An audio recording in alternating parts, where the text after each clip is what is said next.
I told you guys that this build is going to be something different, something very special, something nobody has ever done with a 1950s Jeepster.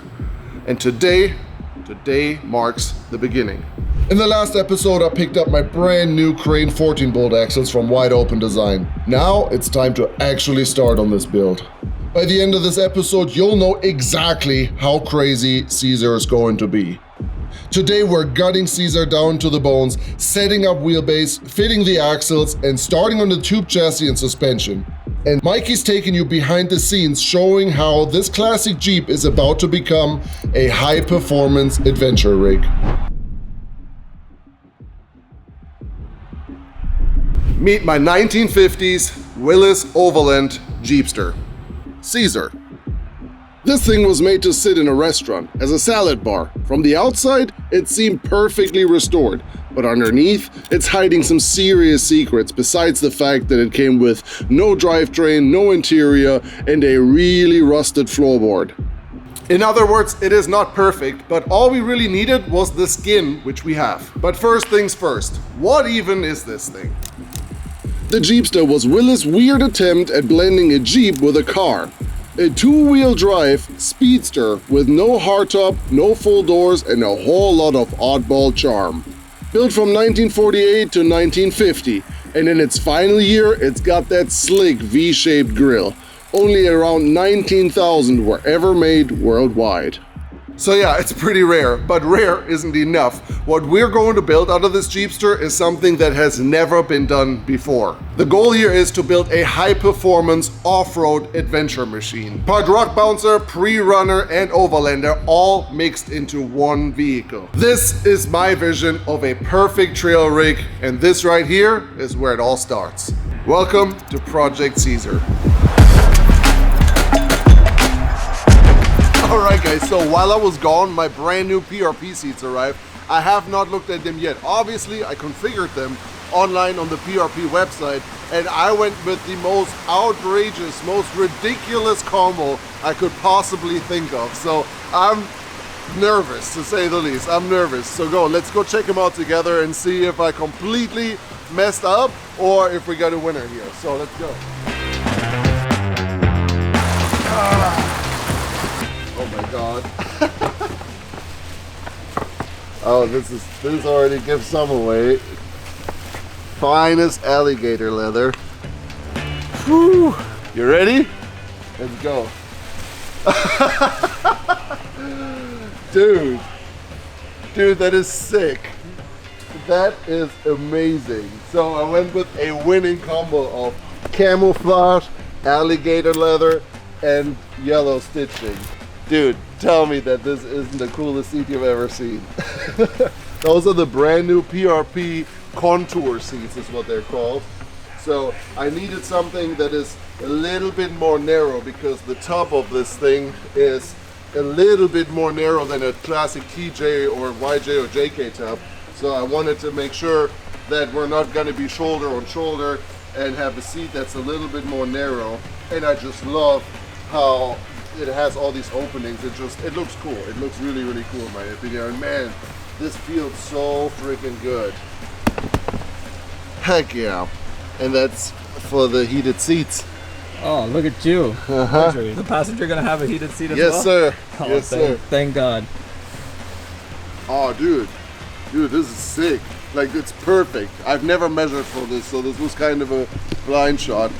But like this holds me perfect. These are even more comfortable than the ones that I have in my current Jeepster. Dude. Parts are arriving and flying in every single day. And over here we got a brand spanking new PWR radiator fan setup that, dude, I've dreamed about having for such a long time. This is a insane setup. PWR sets up WRC rally racing, Formula Drift, I mean high-end motorsports. This is the best of the best of the best when it comes to engine and transmission cooling technologies. These guys, I mean, it's just another level. And to have this box sitting here with my name on it, it's just crazy. This is crazy to me. So this is big boy stuff right here. So let's open this bad boy up and take a first look. Again, I have not seen this thing yet. Some serious stuff. Get jiggy with it. Oh my god, dude. Those are brushless fans. Cause I mean, I'm gonna be filming out of this rig quite a bit and I'm trying to quiet it down as much as possible. So those are two massive brushless fans. There's a transmission cooler that came with it as well. Look at the beads on here and everything. Just freaking work of art. Beautiful. So this bad boy is gonna live right behind the seats. All right, let's pack this thing back up until we need it. But guys, I've been going through so much overheating issues on Jeepster McJeepface that this time around I did not want to cheap out and spare any kind of money on a proper cooling setup.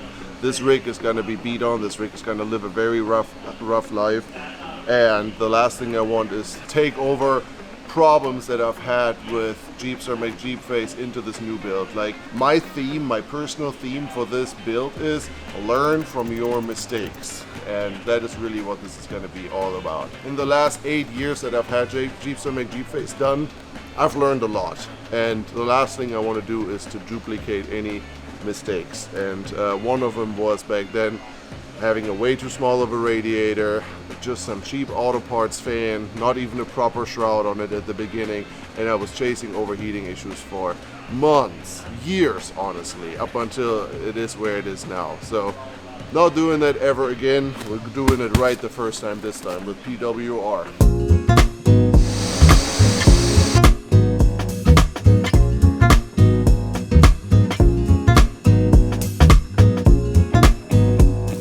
Let's talk people about like what kind of the build process is going to be on our Jeepster here. So yeah, Marvin's Jeep, we don't have any sort of 3D CAD models or files or anything. So like I've done in the past, even like my Jeep revamp, it's all gonna be, you know, hand built. Yeah, I mean, basically, you know, we got our axles. I'm gonna get those trussed out and I'm gonna build it all on my fab table here.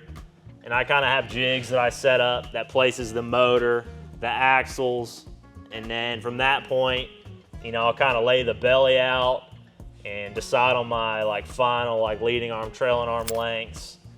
And then, you know, from there I kind of know, you know, how high I'm gonna make the subframe and then where the rockers are gonna go. And then we'll start kind of cutting the floor out of the Jeepster and really start mating the two. Like once I kind of place the rockers front to back, that's gonna kind of hold the body. And then once the body's there, you know, then you're gonna kind of start cutting the front and the rear to fit, basically. Right. So yeah, it's gonna be a full tube chassis, you know, but it's still gonna be, you know, a factory Jeep. Shell. Yeah, it's shell. Literally yeah, a shell. It's a shell. Like we're cutting the floorboards entirely out, the firewalls entirely out. We're gonna do some trimming on the fenders, front and rear, and we're gonna like bring the rear end up to allow for a little bit more clearance back there, and then everything else is just gonna be worked inside and around it, so it will definitely maintain its character. Yeah. So. Yeah, I mean, unlike in the past, I'm not going to use any of the factory frame. But the JKs have such a sturdy frame. Like that frame is paper. You cannot use any. That's not it. No, like that will be the weakest part of the build. So like that would not be a good move. That's going away. Yeah. You know, use the hood and all that. So it's going to look pretty factory, but you know, it's not going to act like a Jeep when it gets off-road for sure. No, almost like a resto mod, like a hardcore four-wheel and resto mod. Yeah, for sure. Yeah, you know, the build will kind of go fast and then it'll kind of slow down, then it'll speed back up. But a build of this size does take time, so everyone's got to be patient. Absolutely, absolutely. And we will take you guys, we will document the build, you know, throughout the entire journey and just drop a video whenever it's worth to drop a video. But good things take time, and I'm not going to be the one stressing over it. And luckily, we don't live very far apart, so whenever there is something worth documenting, I'll come over, give Mikey a hand, film it. We work pretty good together on, like, you know, even like when it comes down to the parts list of, like, you know, he's got so much experience in building these things, but also me. You know, I've been doing it for a hot minute at this point and learned so much out of my last Jeep that I don't want to repeat. So, so far, everything has been lining up pretty well. So I would say we're going to start on this thing officially. Take this thing completely apart, Mikey's gonna start on the axles, on the subframe, the belly and all that. All those things are gonna be happening in this video. So let's rock and roll. Yep, sounds good. All right guys, today is the day. I'm gonna get to work. I'm gonna throw a little time lapse on, taking this thing completely apart as far as we need to, and then rolling the chassis out of here, put the body onto the fab table over there where Mikey is already getting started. I'm not gonna show too much of this quite yet. And then, yeah, let's get to work. Now that the hood is off, I'm trying to take the grill off, and Mikey and I already saw this earlier that this thing has seam sealer absolutely everywhere. It's here on the grill, but then also like along the fender lines here, literally every crack that doesn't move is covered in seam sealer. So I'm gonna try it with a razor blade first and kind of break it loose to then hopefully take off everything else. And I mean, if we damage the paint, it is what it is. It's not like we're gonna reuse this for a long time anyways. This thing is gonna get a killer paint job when we're all said and done.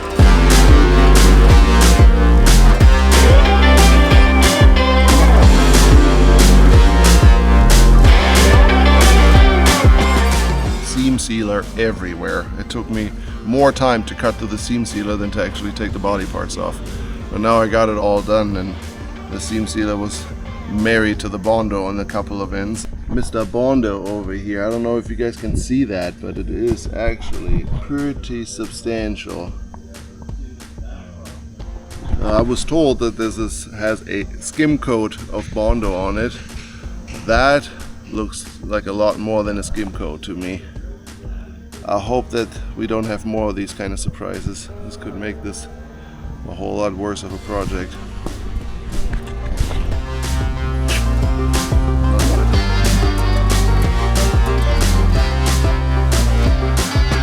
Just took the first door off and noticed these are insanely light. I'm gonna do some research and see what the stock weight of this entire Jeep is, because so far everything I've taken off is feather light. Dude, check this out. This is the stock weight, and remember, this is with a top. Oh wow, super light. 2,400 pounds, yeah. Dude. I'd say we're gonna be adding a couple thousand to that. That is, yeah, of course we're gonna be adding to it, but like that is a good base to start off with. 2,400 pounds is that this thing weighs stock, and that still has the steel construction of the soft top and all that included. That's nuts.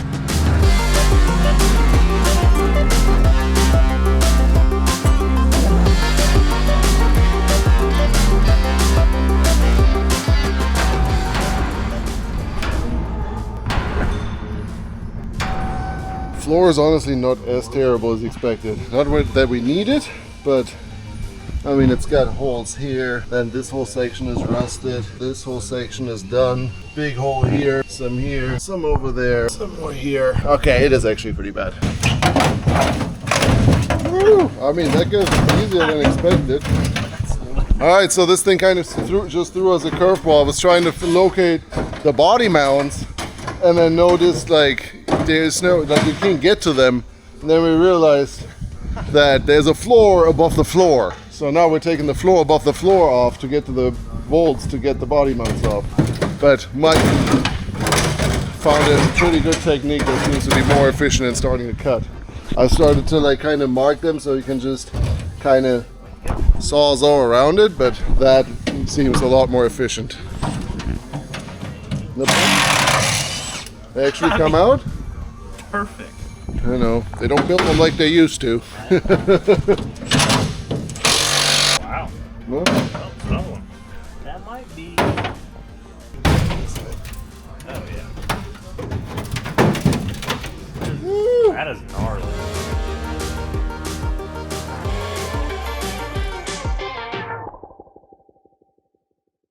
Well, pure force got us to this point.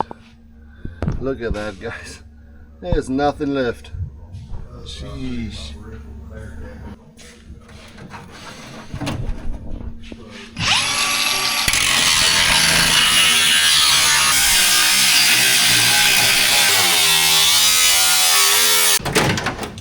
Yeah, so for anybody that's trying to give me crap about cutting this thing up, look at this. This is done completely. Wow. And the fix job was just for them to put plates over all this. It's I guess how they fixed it back in, I don't know when they did that, but long time ago. I don't even know what this is, some fungus growing off it? Oh no, some glue. I guess we could probably lift the body off the frame without even taking the bolts off, it would just pull through.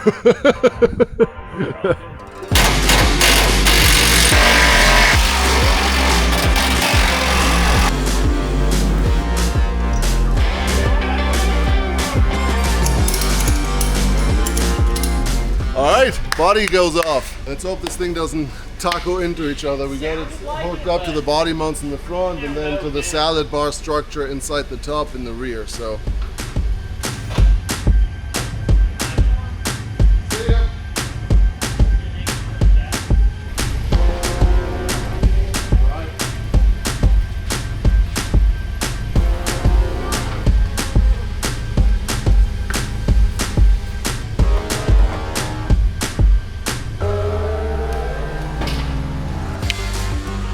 So the whole body is now officially on this little wooden structure with some wheels on it, so Mikey can roll it back and forth.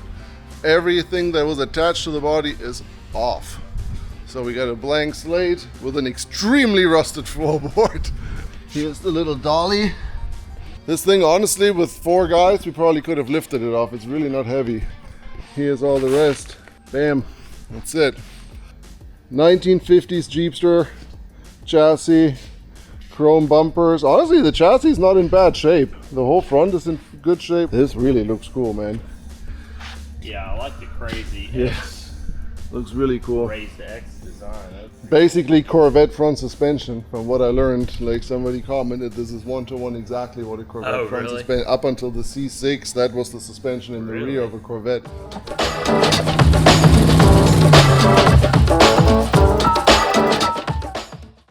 Well, I'm going to try to take you guys along on Marvin's Jeepster and the progress that I've made so far and kind of show you guys what I got going on.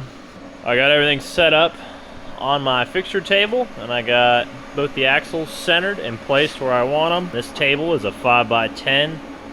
I have a recipe of where I like to put the drivetrain, kind of placing the height and the front to back on that versus the main chassis.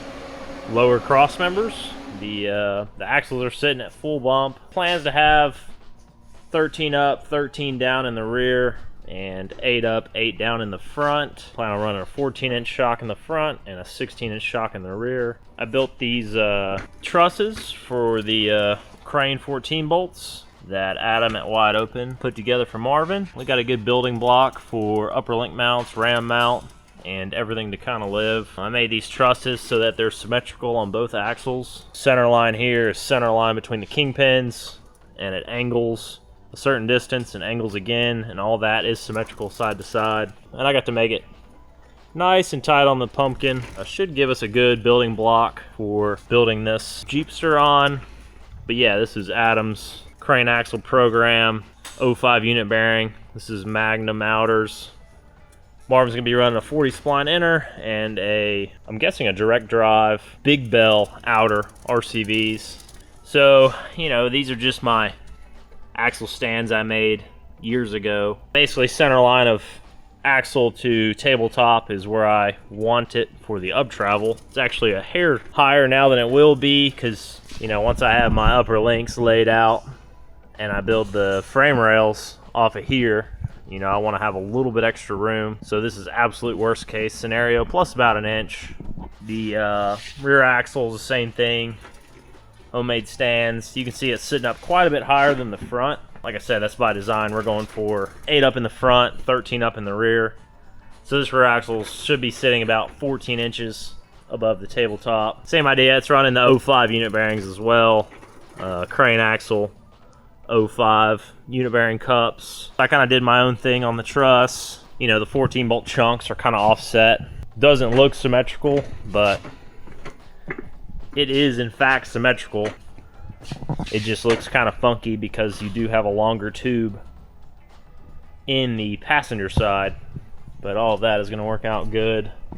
Yeah, this is just a 5.3 mock-up motor that I had laying around.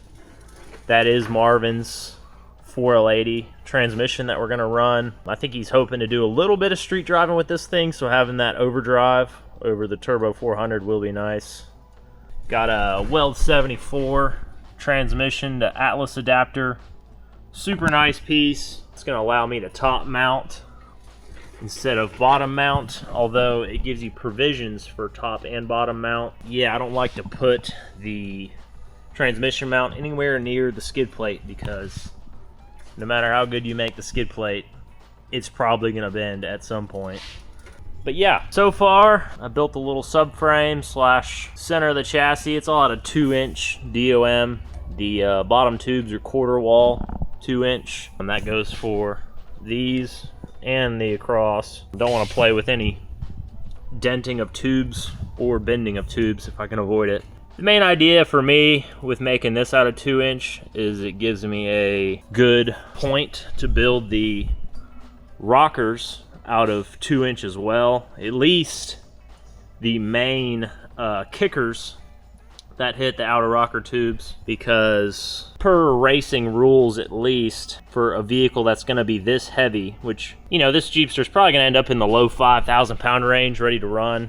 It is going to have a 32 gallon gas tank, and I know Marvin wants to have some cargo space and a Jeep body, obviously, so all that comes at a bit of a weight penalty versus straight tube buggy. But trying to be smart where I can with the quarter wall, 188 wall, the rest. And then from here, I'm gonna start using some 120 wall here and there. I could do some 2-inch outriggers to the main rockers from here. That'll allow me to use a 2-inch main, quote unquote, 6-point cage on this. So technically it would be compliant with the rule book if you did race this vehicle, but he's not going to. But it's just 2 inches the rage right now, so I'm doing that. I'm still going to use a lot of 1 3/4. Like the main front half and the main back half will be 1 3/4. See, something I did is I actually put these tubes in a lathe and bored them so that the 1 3/4 will slide through. It's going to plug weld. So I'm using as little 2-inch as possible, basically. That's what all the big race boys do as well, just to make the rule book and the weight not be an issue. Yeah, so that's kind of where everything's sitting. I mean, the motor could move a little bit front to back or up and down, but roughly that's what I'm going for. The wheelbase is set to 120 inches, and I've centered the axles. So everything's sitting about where it's going to be. The motor's offset about 1 inch to the passenger side, which is pretty standard. Sometimes they even go more than that, depending on the diff offset in the front, but we should have a good amount of room with this being a low pinion instead of a high pinion. Yeah, then I'll show you what's going on with the body outside.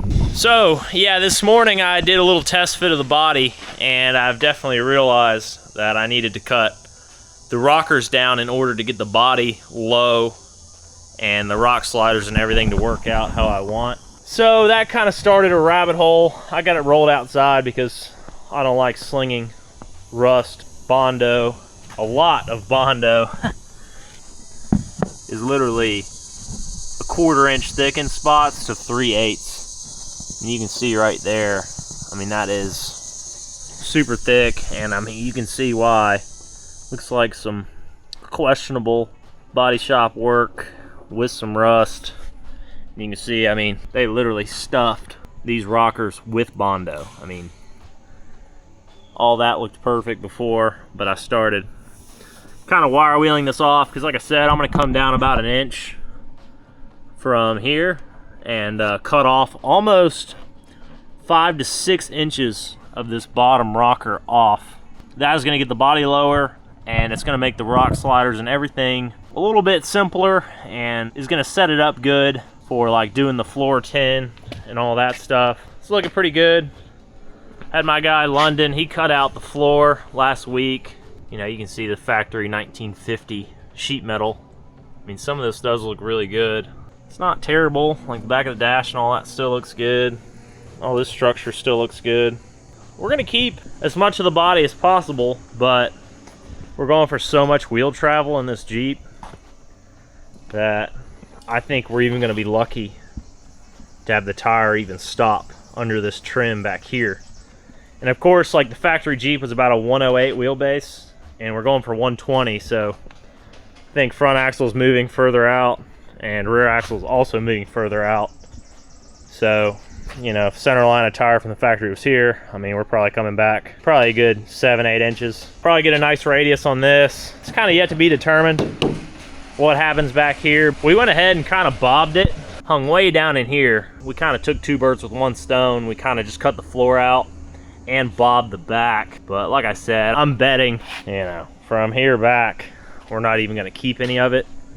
I mean, hopefully we can kind of keep this top rail, if anything, and this trim that kind of makes it a Jeepster. If anything, this will kind of get dovetailed in. With the amount of up travel and shock travel, we're not going to have a whole lot of ability to keep the tub completely intact. I'll just tell you, it's not going to be intact, but you know, we're building a buggy first, Jeep second. Marvin and I don't want to compromise on any of the buggy capabilities that we could for cutting some extra sheet metal. So I'll set it up and y'all can see us start making a cut on this rocker and really bring the vision alive.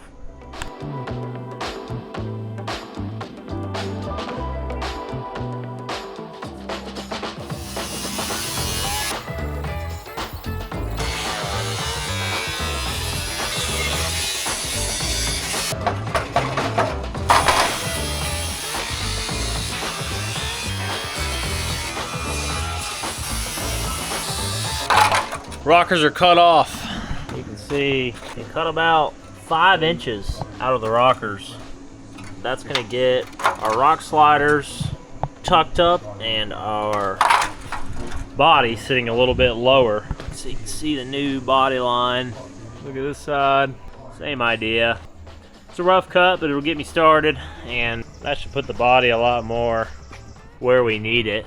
So we'll see. I mean, the idea is to kind of plate our new rocker back up into the body structure eventually. So at least now I can kind of lower the body down over the chassis, kind of place it front to back, and start jamming on the rock sliders, link mounts, and yeah, starting to look like a pretty good platform. I'll get a video of it on the table, and you can see exactly what I mean by gaining this 5 inches or so of clearance. Well, everything kind of sitting on the table about where it needs to go. The body's sitting about 1 inch high, but that's okay. I'm getting some measurements on placing my rock sliders roughly front to back. This is kind of what we're working with. Got the rear axle pushed out a good bit from stock, which is to be expected. The front axle in proportion with the front of the body seems about right. Still kind of scooting it around. So from here I got to work on my rock sliders, because basically everything will be building off of the rock sliders, including upper link mounts, body mounts, the A pillar of the cage, the B pillar of the cage, and all that's going to kind of depend on rock sliders. So yeah, roughly where we're headed.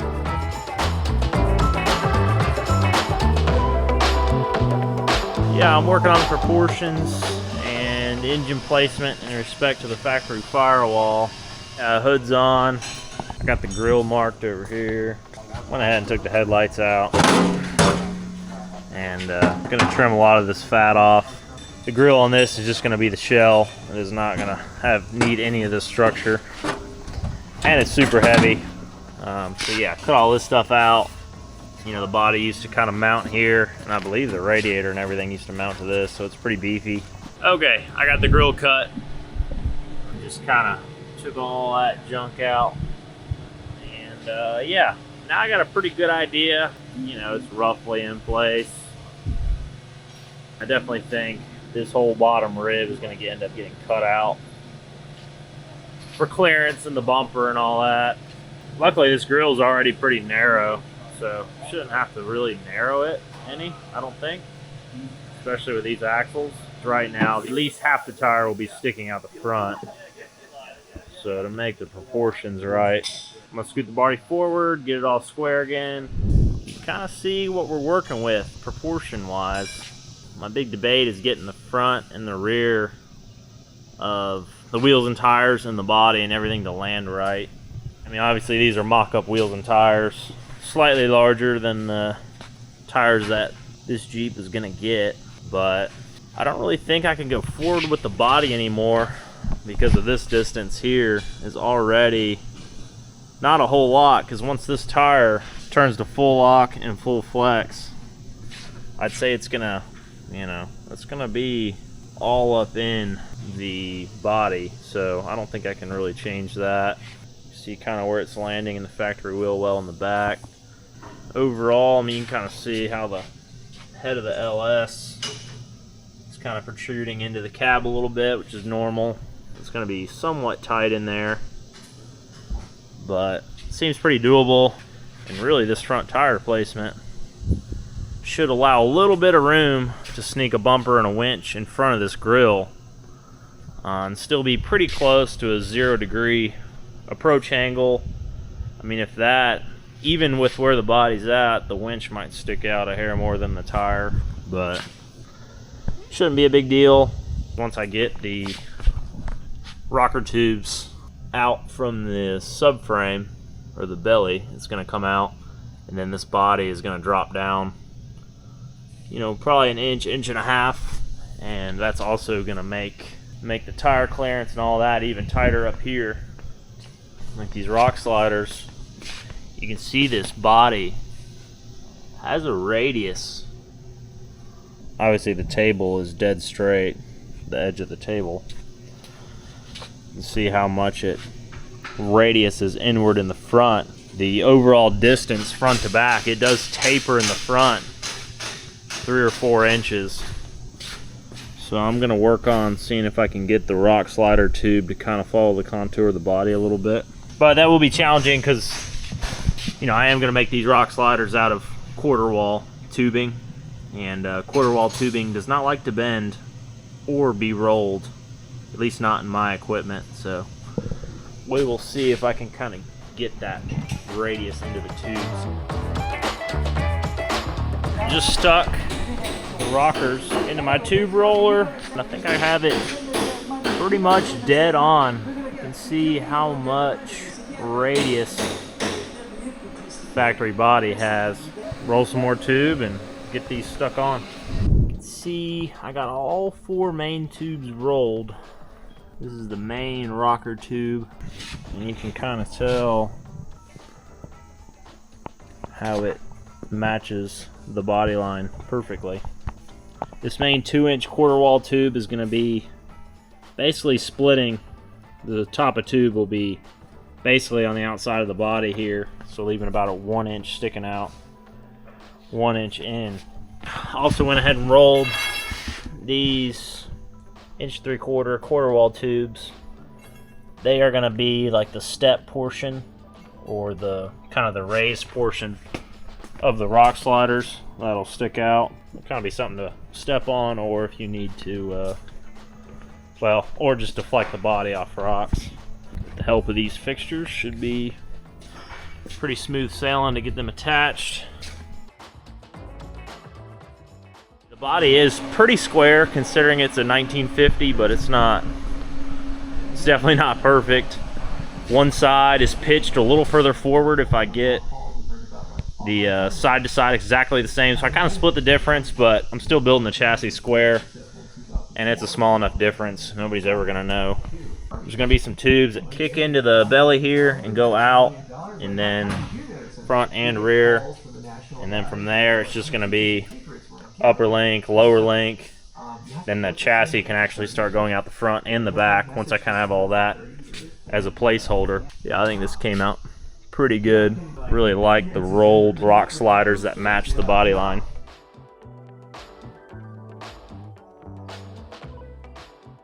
Okay, I've been notching some tubes. There's the front tube, main rocker. Kind of see these back tubes, all 4 of them tacked in. Everything's super straight, square, even. But yeah, chassis starting to take shape. From here, I'm gonna start laying the links out in the computer, making sure I get all the geometry I want, and from there, I'll start doing the front half, back half, transmission mount, motor mounts, and yeah, once I get far enough along, we're gonna get it off the big chassis table, and that's when I'll kind of set it back on the ground. Yeah, we are looking pretty good. It's a big step in getting this chassis going.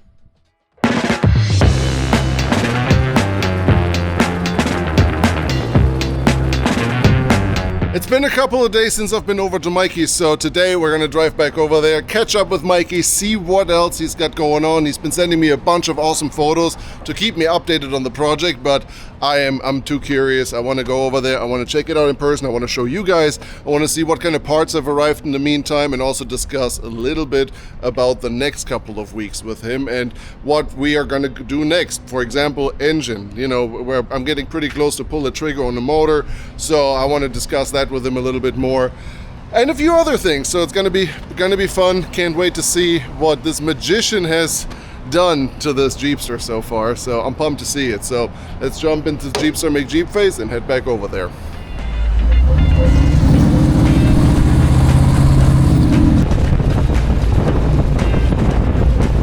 Here we are,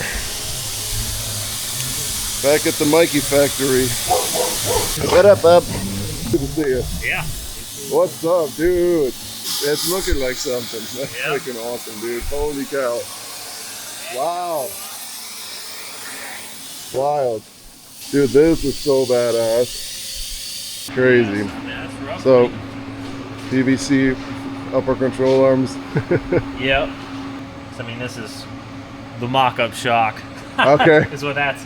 Okay. Roughly, there's going to be a 3.0 ADS IBP in there. Now it will be leaned back a hair. Yeah. Is that's axle position? Yep. That's Okay. it. Yeah, so the axles are basically, they're at 118 at bump. Okay.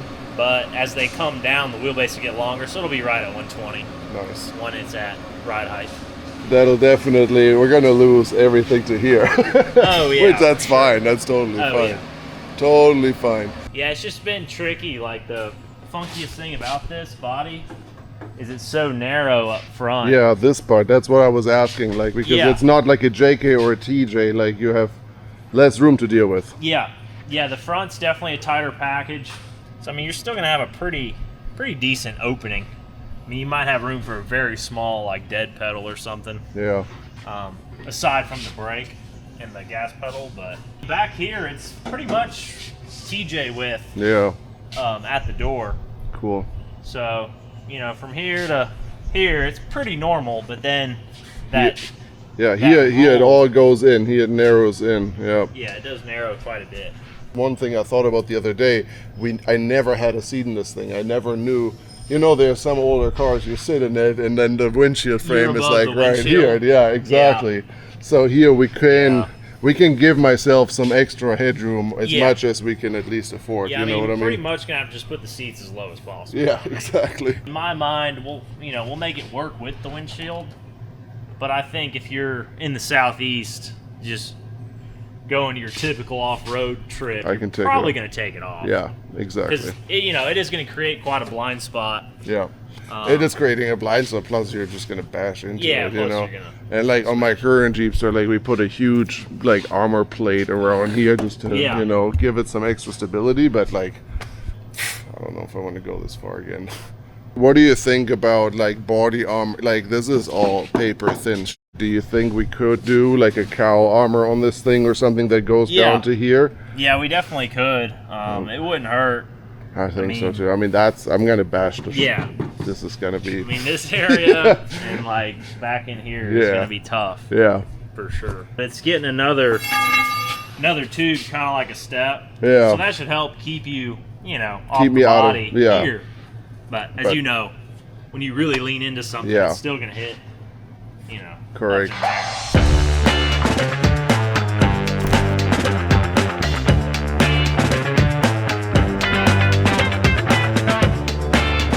So what do you guys think? What we should do? As you can see, this is now the axle at full bump. As it goes down, and it extends even a little bit. So now imagine a 42-inch tire on there. We're going to lose a lot of that rear section where it's just, you know, a tiny little piece here in the back.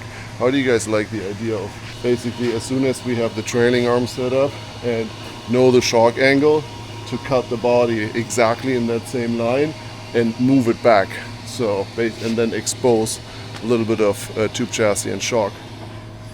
I kind of like that idea, honestly.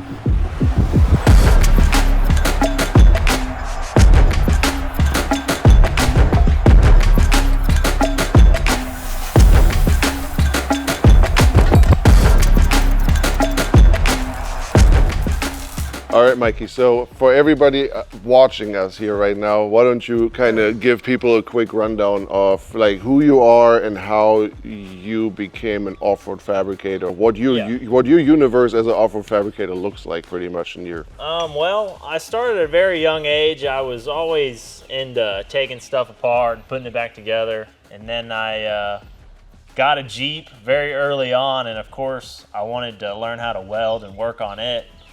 So then that kind of snowballed. And then once I got out of high school, I went straight into welding and did a lot of mechanical pipe welding and kind of did rock crawlers on the side, but now I kind of do it full time with the occasional pipe job here or there. But, well, a side hustle turned into the main job.